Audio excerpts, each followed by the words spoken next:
on the hood too.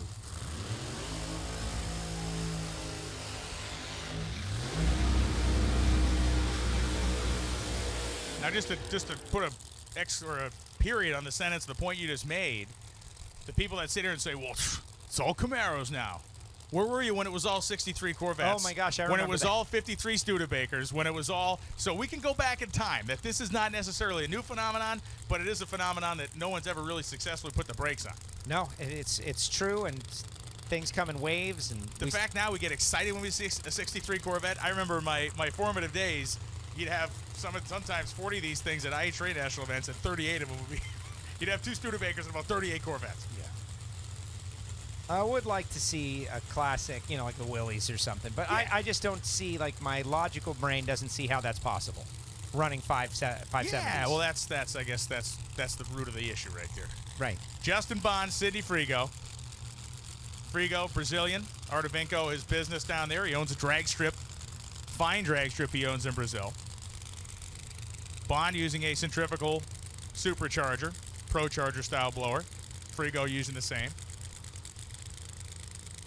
Brad Personette standing behind the race car with his headset on, communicating with the team. One last note or two as Brandon Stroud is the crew chief for Sidney Frigo.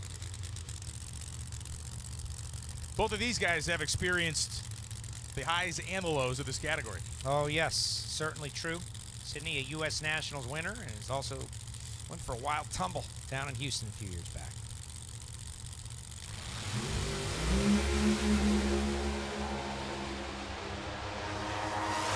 That's looking pretty good.